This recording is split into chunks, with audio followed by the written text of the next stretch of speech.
In this video, we'll talk a little bit about Facebook ads. So there are four components of successful Facebook ads. Number one, they need to be visual. Facebook treats visual ads a lot more favorably related to their algorithms. They're more likely to be shared and remembered, and they're more likely to be served to your audience. Number two, they need to be relevant.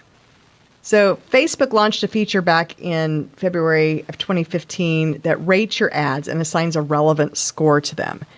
If they're not relevant, they're going to get served less than, not as frequently to your ideal audience. Number three, they need to include an enticing value proposition. They need to be believable, maybe have some social proof. So testimonials from other people who follow your brand, for example. And they need to have a clear call to action. Now, when you decide to put an ad on Facebook, there's a really handy tool. I've put the web link to it in the bottom left of this slide. It's on Facebook.com. You can go to their ads guide, and they really walk you step by step through this process. I would encourage you to go to that site and just kind of surf around there, because I'm just going to scratch the surface on what they offer.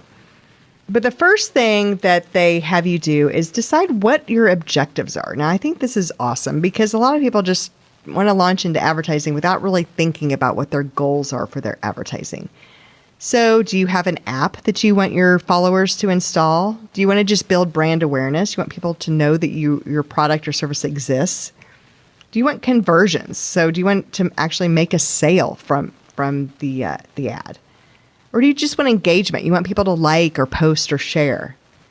Do you want to generate leads? So maybe you just want to build your email list and you want to offer something for free that people will give you their contact information for, so that you can build your list of prospective customers. Are you trying to get reach or store visits or traffic or video views? So this really helps you kind of clarify what you really want to accomplish with your ad.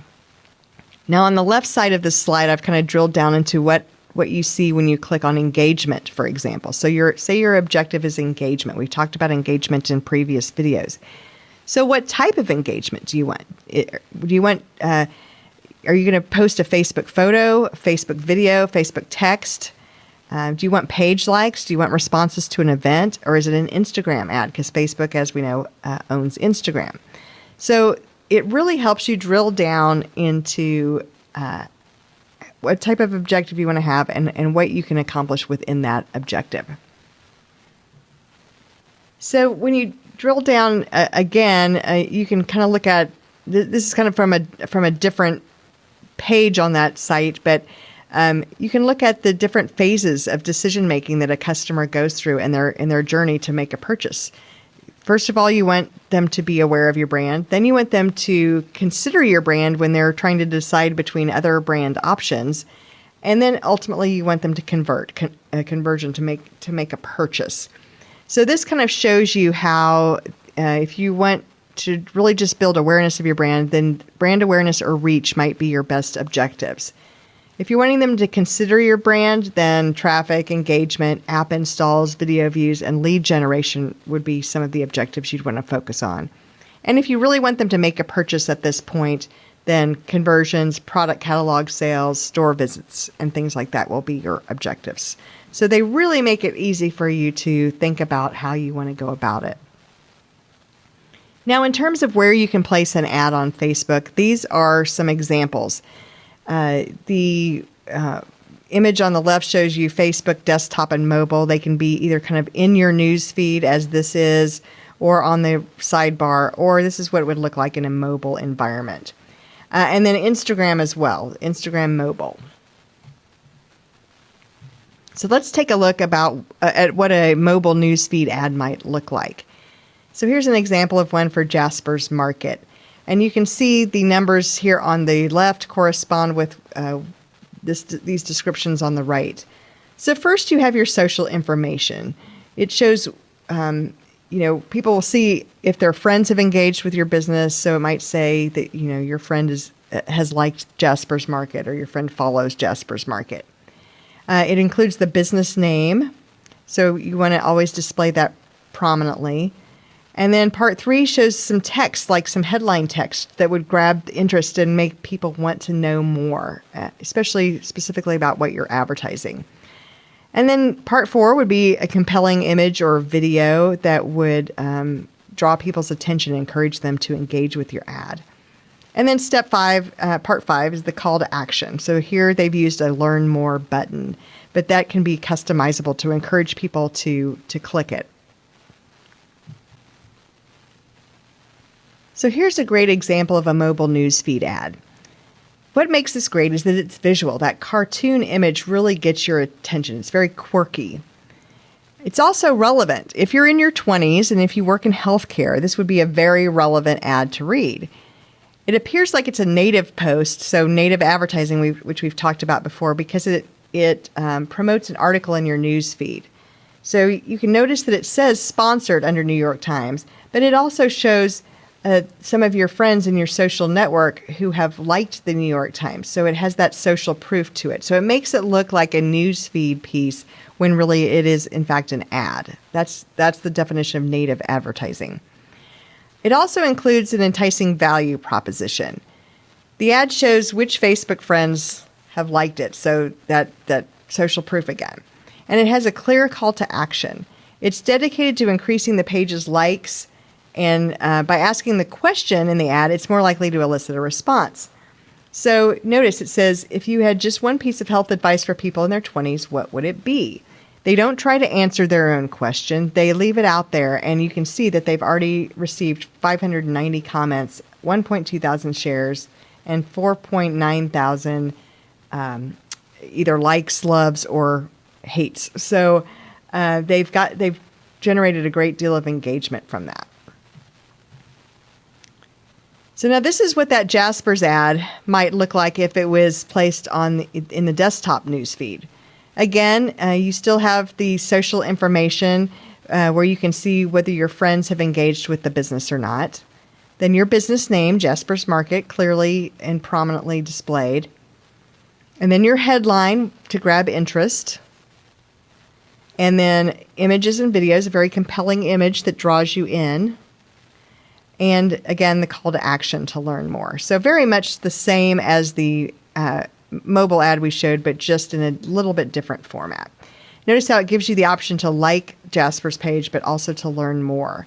And the compelling content includes a question. Not sure what to do with figs? Here's the solution, this recipe that you can share. And it actually suggests that people share it. So here's an example of another great desktop newsfeed ad. Again, very visual. The rainbow colored kind of stripes get your attention, and the product is colorful as well. The use of white space is very compelling. The contrast between the black and white for Black Friday and the colors of the bars that draw your attention to that text is very eye-catching as well.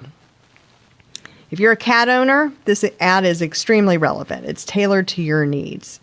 And it includes an enticing value proposition. It's a self-cleaning litter box. So if you own a cat, you probably know how valuable that is. Plus, it shares the customer rating. So this adds the social proof element by showing that this product got 4 stars out of 5. And it has a very clear call to action. Shop now. So it makes you want to click that. Now here's what the Jaspers ad might look like in the right column on Facebook. You don't have as much space to create as much content, but you still want to start with a compelling image or video, and you want to use text that will grab their information or grab their interest and make them want more information. So as you can see, there really doesn't have a space for the brand's name even, except for in the URL here, jaspers-market.com. Here's an example of a really compelling right column ad. It's very visual. You see the wine bottles, and the use of white space really draws your attention. And it's relevant because, hey, I'm obsessed with wine, so it came up. It might come up in your newsfeed if you like wine. And it includes a very enticing value proposition. You can get 3 bottles for $19. That headline really gets you. Plus, with an additional value, you get a discount on your first order of wine. And it has a very strong call to action as well. The word "get" is really strong language for a call to action, and it's used twice. It's used once in this headline: "Get 3 bottles for $19," and then here, "Get a discount." So the one thing that could have made it stronger is if they had a deadline for when you could get that deal to create that scarcity. And then here's what an ad placement for Jaspers might look like on Instagram. So number one, you have your Instagram handle that always shows prominently. You keep that same compelling image or video, especially on Instagram since it's so visually driven. And then you have this optional space for a call to action. So this can be customized, but this one here says "Learn more." And then the text to describe what the image is. Again, getting people's attention, starting with a question, not sure what to do with the figs, here's a great recipe to share, and encouraging that sharing. Additionally, you can place ads in the Audience Network. So ads on the Audience Network are shown in third-party mobile apps and on mobile websites. So again, you have the text, you have the images and video, and then you have the optional call to action. But this is what one might look like for Jaspers Market. And that concludes our discussion on the good ad examples and ad placement on Facebook.